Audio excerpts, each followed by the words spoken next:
Hello, everyone. It's me, the coach, and I'm welcoming back two people that have appeared on coach's sessions before. The first one you guys know very well, my wife, Emily Lamar, and of course, Stephanie Tellis. How are you guys doing tonight? Doing Good. great. Mhm. Great, great. So I'm just going to jump right ahead into this. So, this is the season finale of coach's sessions. It has been a very, very long year, full of ups and downs, but I'm ready to end on a positive note. First question here. I'm going to ask Emily first. Emily, so what unique challenges do women of color face in the field of education and social work? And how do these challenges impact your professional experiences? Um, I think one of the biggest things is that when I was in education, um, a lot of people kind of questioned my experience, my ability to lead a classroom, um, and like, did I even have the schooling to back it up? And so I spent a lot of time convincing parents and even other teachers that I was almost worthy of being a teacher. Yep, I could definitely relate to everything you said. Not as a woman, of course, but as an African American man. Stephanie, what about you? Samesies of I'm not sure when you started working in schools, but when I did, I was fairly young. It's actually why I went into middle school instead of high school because I kept being mistaken for one of the kids. Um, and yeah, I would also say, in addition to that, for women of color, especially if you're looking to move into leadership, like there's just not a lot of people of color, regardless of gender. But if you look at leadership, there are more men of color in leadership than there are women of color, even though there are more women of color in education. So even that concept of like, if I'm fighting just to be seen as a teacher, what shot do I have to be an administrator? Right. And that was a personal frustration that there were a couple of us that we were in college together and we went through the school system together. And every single guy is now an administrator full time. And a lot of us women are not, or in support positions of administration, not in direct, like we're instructional coaches, not a principal, vice principal. All right, very good. Yeah, I would say I came from because I taught in the KC district, Kansas City, Missouri, and I started seeing less. I mean, now I started seeing less like Caucasian men who were principals, and I started seeing more women of color being in admin roles, like assistant principal or principal roles. So I'm happy that that's starting to, at least at the elementary and middle school level. I'm not sure at the high school level. But I'm gonna go ahead and ask my next question. Can you share examples of barriers you personally face as a woman of color within not only education but in social work? Emily, what barriers did you face while you were a teacher before you became a social worker? Um,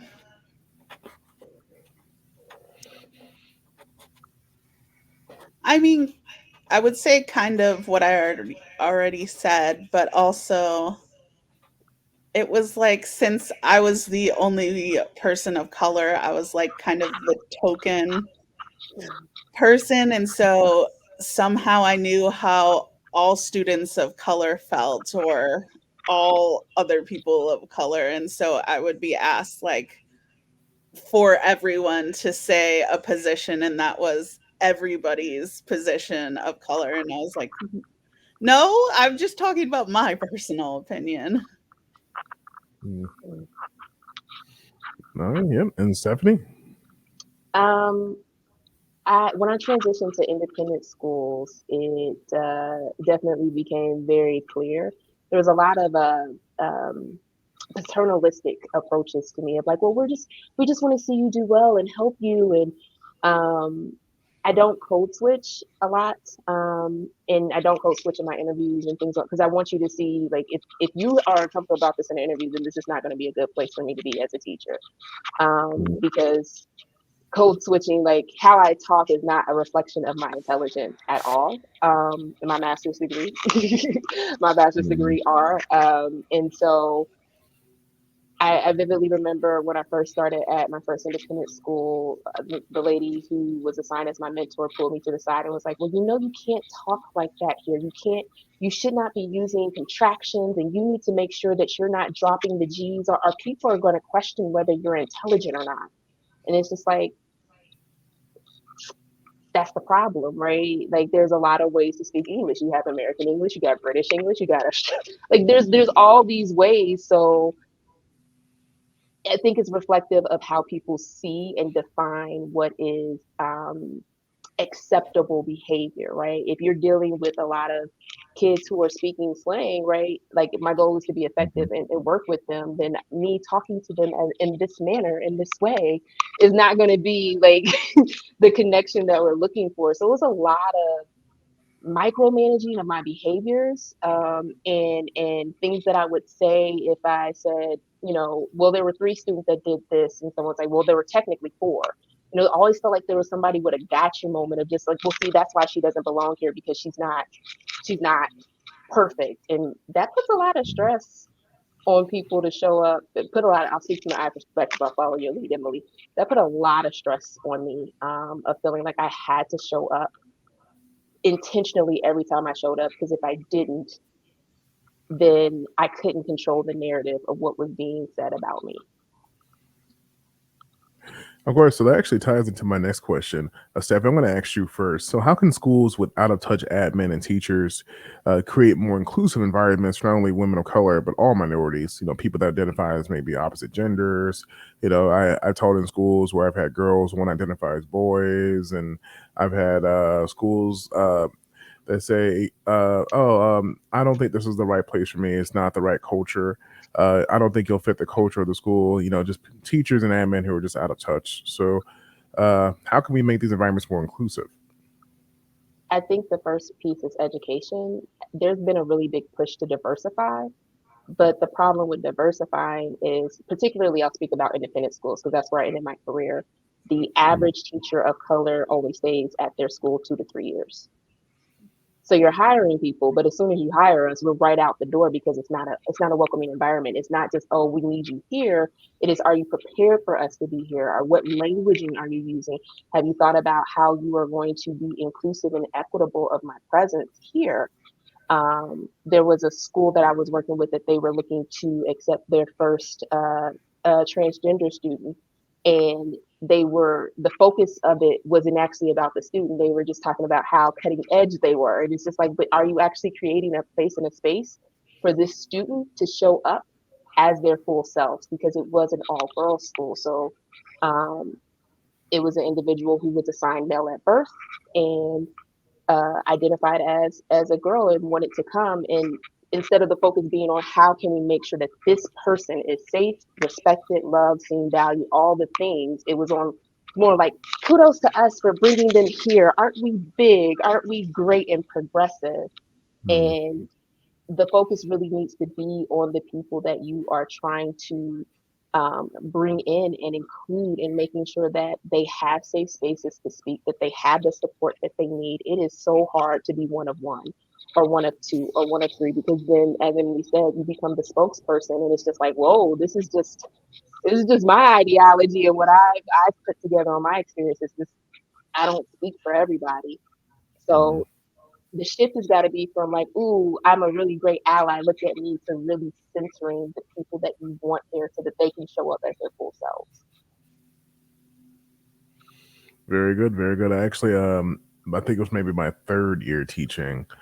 There was a male teacher. He liked wearing a dress to the PDs before school started, and about 2 days in, he stopped doing it because he said he didn't feel comfortable and he didn't feel welcomed by the staff and by the admin. He felt like he wasn't supported, and I'm just hoping that improves over time. But like, only time will tell. We'll see. But I'm hoping we have more professional developments instead of focusing more on, do this for this kid. We try to create more environments where we're welcoming for everybody, and students that just want to come and learn and feel involved. But Emily, do you have anything more to add? to what Stephanie said? Um, I think that making sure in those conversations of how to make inclusive environments that we include people who have like lived experience, because I feel like a lot of times, stakeholders, administrators who don't really know what it's like make decisions for the whole school, make decisions for all the teachers, but they don't have any experience. So it's just, oh, well, I think this is best, when that is not the case for different people. And so I think really making sure that we include um, everyone, especially people who are experiencing that in these conversations. Very nice. You both kind of already answered this question. Just what strategies or support networks have you found effective in empowering lifting women of color in education? So I'm not sure if hiring more staff that have the mindsets that you guys do would be helpful, or if someone comes in that doesn't have welcoming mindset, like how would you like train them, or I shouldn't say train, like how would you assist them in maybe seeing things similar to how you do, or any strategies for support networks? That is, Mm, I'm looking at you, Emily, and it was like the heavy sigh. I'm like, yeah. mm. um, Because for me, really, it was more like I would say when I went to a school with a Caucasian principal, I then my staff was mostly Caucasian. I did feel kind of out of place. I did feel kind of like, okay, this isn't going to work. And whenever I tried to put my own flavor in the lesson plans and the curriculum, sometimes they say, "Oh, we don't really like the way you're doing that. Oh, you can't play music during class. I can, or if I can play music, it has to be like a specific type of songs. It can't be hip hop or rap." And I'm like, "Well, why is that?" Oh, we just don't feel like that's appropriate. Why? It's this is what the kids listen to anyway in their cars. Like when I was coaching football and I'm driving them back from the game, they're listening to all the songs on the radio, ranging from Beyonce to Jay-Z, Taylor Swift now, especially now since she pretty much won the Super Bowl. But I'm just like, how can that be inappropriate, but they can listen to songs about future husbands and etc. But that's okay. But hey, I don't know. But you guys kind of touched on it. Maybe should we shift professional development? Make sure they have like a day or two of professional development that's more welcoming for everyone. Because I remember my teacher gave me a pink shirt to wear. mhm. Everyone had a pink shirt, but I wore one day to school, and my kindergartners were like, "Oh, look at Coach Tamar wearing pink," or they were saying a lot of rude, negative things that I don't want to repeat. And I'm like, it's 2024, and that was just really, really upsetting that my kindergartners and first graders would say something like that. And I'm just like, I don't know if they're learning that at home or on TikTok, but how can we help the younger students? That's where it starts really, and then they go to high school and they continue that. So like, how do we kind of like break that trend really? It has to be intentional. You said so many things that I just want to go off on tangents about Yeah. about the over policing of black and brown children and poor children as well. Um, because I tell you what, at independent schools, them kids just roll up and do whatever they want to do half the Mhm. time. And it is not that policing. It is not that. Well, I think this is morally right. There's space for conversations. It's just a different type of engagement that I feel like every child should have access to versus just putting a place in space and I'm dumping these things into you and you're going to take this test. Like that's not the purpose of education at all. But unfortunately, that is the reality of a lot of schools. And I would say the biggest support that I had going through this was finding other Black women or other women of color and just being able to be in community with them was really affirming. It helped me to realize that I wasn't tripping, I wasn't crazy, I wasn't any of these things. Like this is a systemic issue, and I'm just currently the person experiencing it. I highly support affinity groups, employee resource groups. I'm not sure whatever languaging is used by different entities, but having space just to be amongst people who are going through the same lived experience, to strategize, to think through. I would also say communities outside of education. When you teach, it becomes a very consuming thing. So having space outside of it to be able to step back and realize like it's not all consuming, that there's space. And sometimes when you're doing the work every day, it can feel monotonous. It can feel like you're not making a difference. So being able to step back and step away and then come back to it is really helpful as well. That's very nice. Emily, anything to add there? So I taught in high school mostly. So this comes out of that perspective. I was able to challenge my students a lot. And if they said something or they brought something up, it was very much like, okay, how do you see that playing out? Or what in your life had led you to believe that? And so they became very interesting and kind of empowering conversations for both the students and myself about, talking about our differences and, background and stuff. And I think we learned a lot more about each other and where some of these viewpoints came from.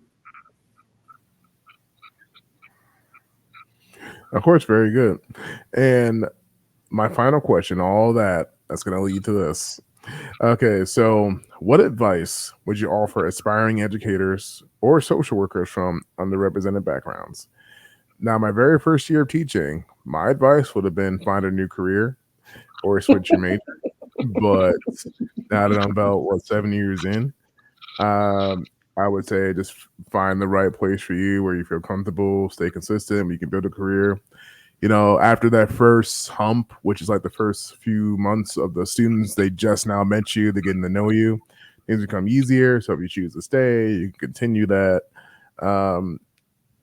Of course, it never gets easy, dealing with the, side looks from parents or like, oh, why is he here? Or how did he get to this position? Or, doesn't matter how many degrees I have, how much credentials I have. Even if they just met me, they always make assumptions. And yes, that can get stressful. And especially in social worker where you have clients who aren't the nicest and they can be stressful as well.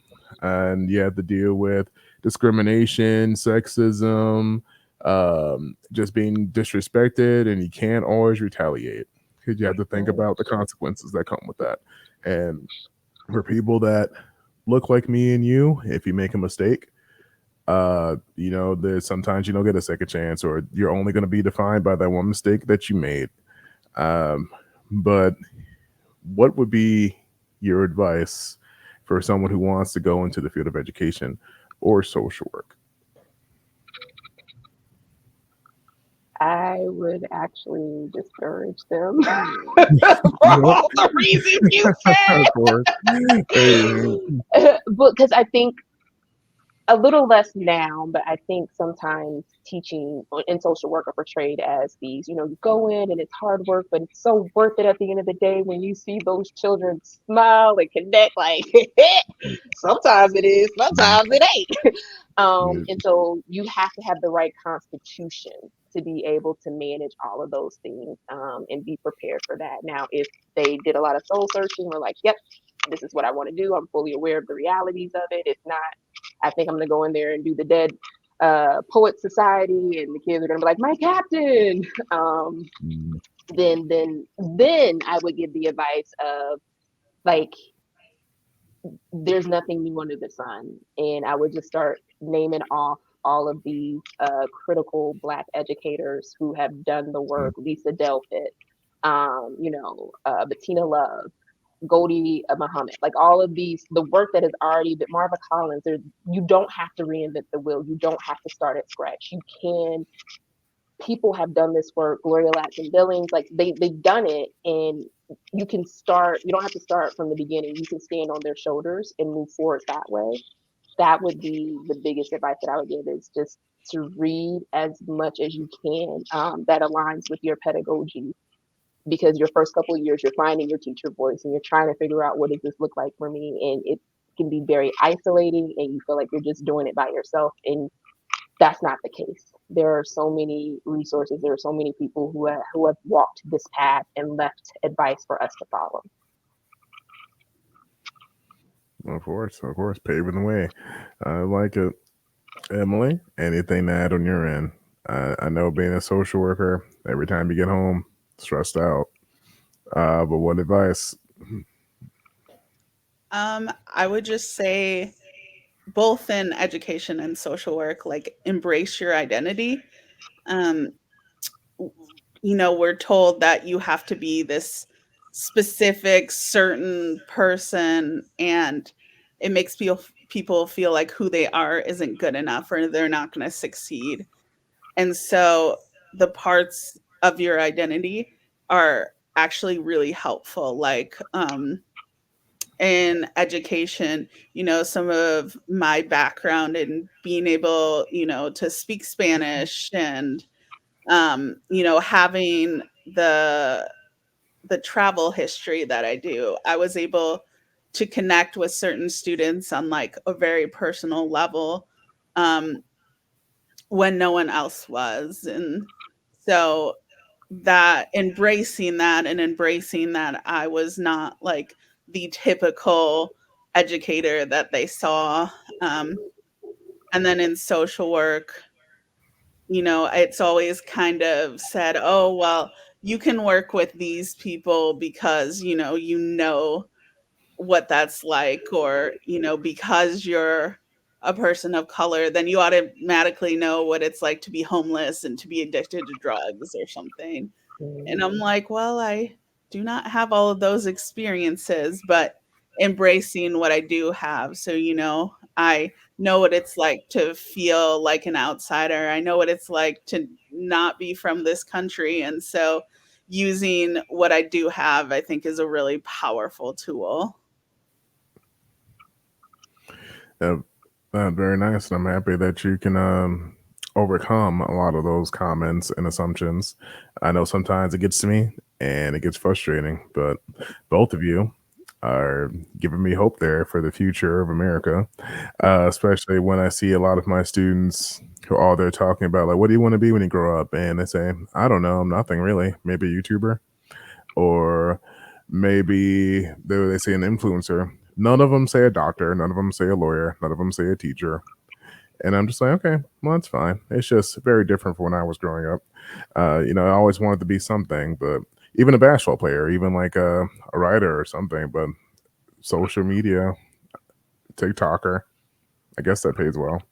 But very nice, very nice for future educators. There was one person who wanted to be in education. She was Hispanic, and I think she'll do very well as long as she stays on the right path and doesn't get in any more fights at school. But yeah, I would say, yeah, I think there's some hope for the future. Well, that's all the questions that I have for you guys tonight. Is there anything you guys want to plug or promote before we end here? No. Emily, Emily, got anything? No. Very good. Very good. This is it's been a great season of Coach's Sessions. Thank you, Stephanie, for taking time out of your busy schedule to appear on the show Absolutely. again. And Emily, thank you as well for joining me for your third or fourth or fifth appearance on Coach's Sessions. It's been a great time, and I'm hoping to see everyone again for the next season of Coach's Sessions. Hope you all have a great night, and we'll see you next time.